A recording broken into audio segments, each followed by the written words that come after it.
सो आज मैं आपको बताने वाला हूँ कि आप अपना कनाडा में क्रेडिट स्कोर किस तरह से इम्प्रूव कर सकते हो। Hello guys, my name is Naprit Singh. Please don't miss any part of video. This is really important if you're in Canada or coming to Canada. So let's start. जब भी आप Canada में आते हो ना तो आपको इस तरह का एक क्रेडिट कार्ड मिल जाता है। तो फिर आपको करना क्या होता है कि हर महीने आप इसे खर्चा करते रहते हो और उसके नेक्स्ट मंथ में आपको उसकी पेमेंट करनी पड़ती है।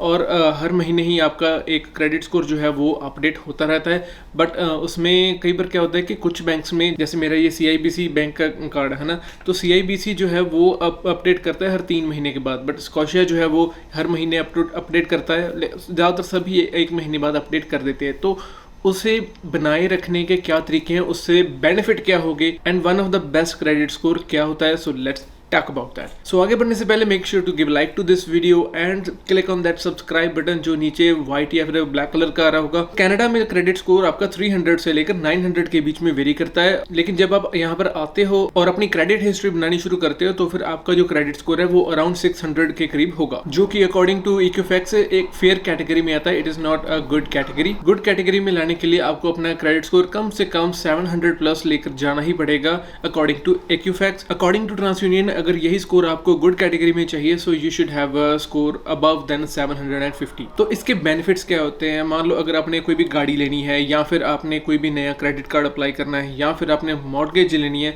तो जितना ज़्यादा हाई आपका क्रेडिट स्कोर होगा उतना ही कम आपको इंटरेस्ट लगेगा। और उससे क्या होगा कि आपकी मंथली पेमेंट जो है वो काफ़ी कम हो जाएगी। इसका एक छोटा सा एग्जांपल इस तरह से हम ले सकते हैं कि अगर आप $25,000 की गाड़ी परचेज करते हो 5% इंटरेस्ट पे और 0 डाउन पर, तो फिर आपको $3,300 एज अ इंटरेस्ट देना पड़ेगा। और यही अगर आपका क्रेडिट स्कोर इस वीडियो को देखने के बाद काफी ज्यादा हाई है और आप सेम गाड़ी परचेज कर रहे हो एट 4% इंटरेस्ट रेट, तो आपको सिर्फ $2,600 एज एन इंटरेस्ट देना पड़ेगा। तो ये तकरीबन $700 का बेनिफिट आपको ही होगा अगर आप अपना क्रेडिट स्कोर इंप्रूव कर लेते हो। तो अब बात करते हैं कि क्रेडिट स्कोर में कौन कौन से फैक्टर्स होते हैं, किस किस चीज का आपको ध्यान रखना चाहिए जिससे कि आपका क्रेडिट स्कोर जल्दी से जल्दी बूस्ट हो। सो इन अप्रैल मैंने एक और अकाउंट खुलवाया था। पहले मेरा CIBC में था, लेकिन उसके बाद मैंने स्कॉशिया में अकाउंट अपना ओपन कराया और वहाँ से मुझे क्रेडिट कार्ड मिला।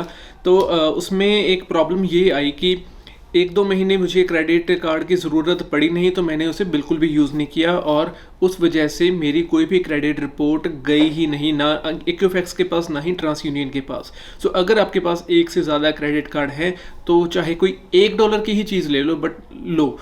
कई बार क्या होता है कि मल्टीपल क्रेडिट कार्ड होने की वजह से हम कह लेते हैं कि चलो कोई नहीं, उसमें इतनी अमाउंट पड़ी है, पड़ी रहने दो। बट ऐसा नहीं है। आपको क्या करना चाहिए, आप चाहे एक छोटी सी ट्रांजैक्शन कर दो, but it is really important to do transaction from time to time.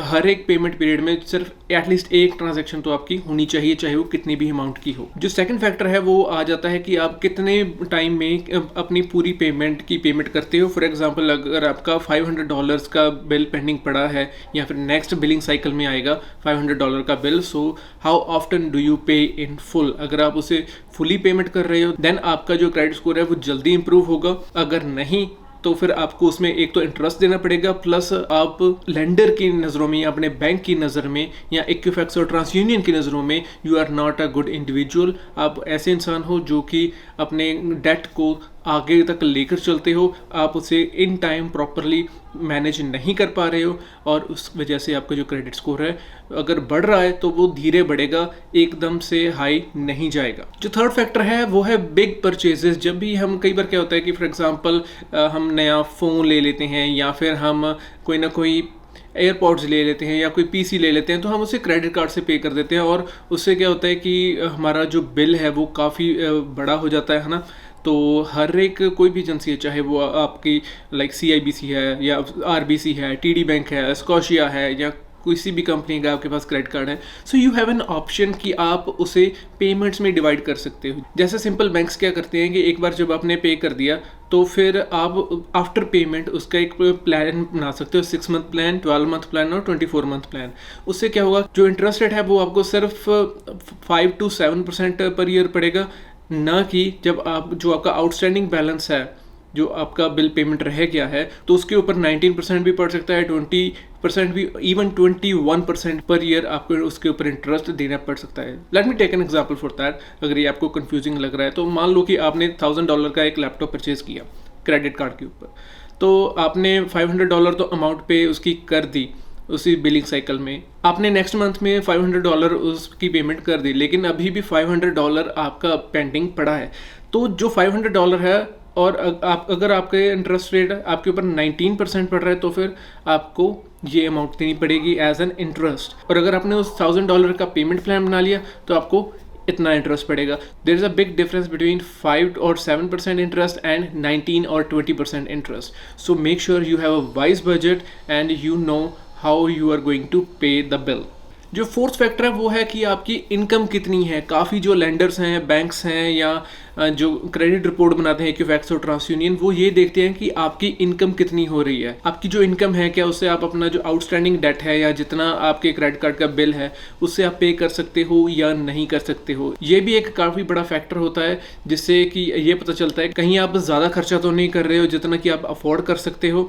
अगर आप अपनी अफोर्डेबिलिटी से ज़्यादा खर्चा कर रहे हो, इट मीन्स कि आपके पास कोई फाइनेंशियल प्लान नहीं है and you are making bad decisions. उससे आपका क्रेडिट स्कोर कम भी हो सकता है अगर ज़्यादा ना हुआ तो। फिफ्थ फैक्टर है कि आपने कितनी पेमेंट्स अपनी मिस की हैं। फॉर एग्जांपल अगर किसी मंथ आपसे पेमेंट मिस हो गई तो वो आपकी क्रेडिट हिस्ट्री के ऊपर 7 ईयर्स तक रह सकता है। तो अगले 7 सालों तक आपकी वो क्रेडिट हिस्ट्री के ऊपर पड़ा रहेगा कि आपने एक बार पेमेंट मिस की है और उसका काफ़ी बड़ा इम्पैक्ट आपके क्रेडिट स्कोर के ऊपर पड़ सकता है। तो जब भी आप नया क्रेडिट कार्ड अप्लाई करोगे या नया लाइन ऑफ क्रेडिट आप अप्लाई करना चाहोगे तो वहाँ पर आपका मिस्ड पेमेंट शो होगा और जैसे ही मिस पेमेंट शो हुआ तो लेंडर ने कहना है कि भैया जी आप इतने वाइज डिसीजन फाइनेंशियली नहीं ले रहे हो। तो जैसे ही आपकी एक भी पेमेंट मिस हुई आपका क्रेडिट स्कोर डिक्रीज हो जाएगा क्योंकि आपने अपने ऑब्लिगेशन जो थी, आपने जो पेमेंट करनी थी वो आपने नहीं की। सो इट इज़ बेटर कि जब भी आपकी नई क्रेडिट रिपोर्ट आए तो उसी टाइम जितनी मिनिमम पेमेंट होती है वो साथ के साथ ट्रांसफ़र कर दो, ताकि आने वाले टाइम में अगर आपके पास ज़्यादा अमाउंट बची हुई है सेविंग में तो आप वहाँ पर ट्रांसफ़र कर सकते हो। तो अगर आपके पास लेटर डेट के ऊपर कुछ अमाउंट पड़ी भी है then you can pay the credit card bill, और अगर नहीं तो एटलीस्ट मिनिमम पेमेंट तो डन है ना, आपके क्रेडिट स्कोर के ऊपर कोई मिस्ड पेमेंट तो नहीं आएगी। सो इस चीज़ का आपको ध्यान रखना होगा। So the final thing is be patient. Credit score कोई ऐसी चीज़ नहीं है कि अगर आज आपका स्कोर 650 है और एक महीने बाद आपका 750 हो जाएगा। नो, उसमें थोड़ा टाइम लगेगा। जैसे जैसे आप वाइज डिसीजंस लोगे वैसे वैसे ही आपका जो क्रेडिट स्कोर है उसमें इंप्रूवमेंट आने शुरू हो जाएंगे। It is better to take baby steps for getting at least 700 credit score. मुझे भी तकरीबन 8-9 महीने लगे हैं 700 क्रेडिट स्कोर अचीव करने में। सो कभी ये ऊपर चला जाता था, कभी नीचे आ जाता था। So it really depends what kind of decision you take about that. और एक लास्ट में मैं आपको बोनस टिप जरूर देना चाहूँगा, आप अपना डेट टू क्रेडिट रेशियो जो है उसको भी ध्यान में रखो। नॉर्मली क्या होता है कि इक्विफैक्स और ट्रांसयूनियन दोनों यही चीज़ रेकमेंड करते हैं कि आपको अपना डेट जो है वो 30% से ज़्यादा नहीं करना है। फॉर एग्जांपल अगर आपके पास $1000 की लिमिट है, make sure to only have a credit card bill of $300। अगर 2000 की है तो फिर 600 से ज़्यादा आपको आउटस्टैंडिंग बैलेंस नहीं होना चाहिए। अगर है so it is going to have a big impact on your credit score. So that's all for today. Make sure to give a like this video. Please comment below what kind of more videos you want to see and make sure to click that white or black subscribe button so that आपको आने वाले updates मिलते रहें. So that's all from my side. Thank you.